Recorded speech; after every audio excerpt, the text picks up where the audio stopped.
लोकसभा चुनाव में उत्तर प्रदेश में भाजपा के लिए चेतावनी का अलार्म बजा चुकी समाजवादी पार्टी 2027 के लिए दुदुम्बी भले ही विधानसभा चुनाव नजदीक आने पर ही बजाए, लेकिन सटीक रणनीति के साथ मैदान सजाने की तैयारी अभी से शुरू कर दी है।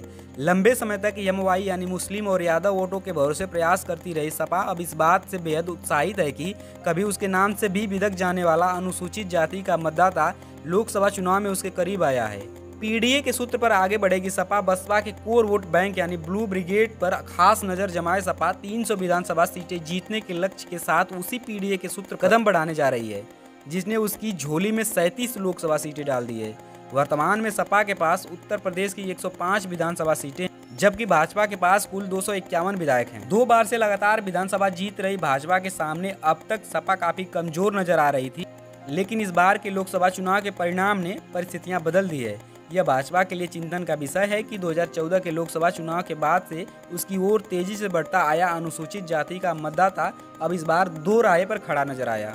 बसपा को और अधिक कमजोर होते देख उसने विकल्प के तौर पर भाजपा के साथ सपा से भी उम्मीदें जोड़ ली। इधर गैर यादव अन्य पिछड़ा वर्ग में भी समाजवादी पार्टी की पकड़ मजबूत होती दिखाई दी।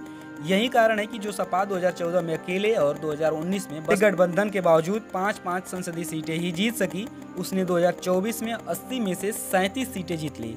उसकी गठबंधन सहयोगी कांग्रेस को भी लाभ मिला और वह भी 1 से बढ़कर 6 सीटों पर पहुंच गई। सबसे बड़ी सफलता सपा प्रमुख अखिलेश यादव की सटीक जाति समीकरण समझते हुए बिछाई गई विसात की है। बसपा से सपा में आकर इस बार लोकसभा के लिए निर्वाचित हुए एक वरिष्ठ ओबीसी नेता का मानना है कि 2019 में बसपा से गठबंधन का लाभ सपा को सीटों के लिहाज से बेशक नहीं हुआ हो, लेकिन साथ काम करने से अखिलेश इस वर्ग के नेताओं व कार्यकर्ताओं के बीच अपनी विश्वसनीयता बनाने में सफल रहे। चूंकि चुनाव बाद गठबंधन बसपा प्रमुख मायावती ने अपनी ओर से तोड़ा था, इसीलिए इस वर्ग में जो लोग भाजपा का विकल्प तलाश रहे थे उन्हें अखिलेश ही नजर आए।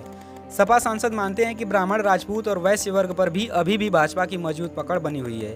अब 2027 के विधानसभा चुनाव के लिए यूं तो सपा सभी वर्गों में प्रयास करेगी, लेकिन उसकी खास तौर पर निगाह अनुसूचित जाति के मतदाताओं पर होगी, उसमें भी जाटो वोटों पर, क्योंकि यह वर्ग बसपा को छोड़कर भाजपा के साथ अभी तक जाने से कतराता रहा है। इस वर्ग में पढ़े लिखे युवाओं की संख्या बढ़ी है और उसे समझना आसान, इसमें लोकसभा चुनाव में सफलता मिल चुकी है। बाकी आज के लिए बस इतना ही, मिलते हैं किसी नई अपडेट के साथ।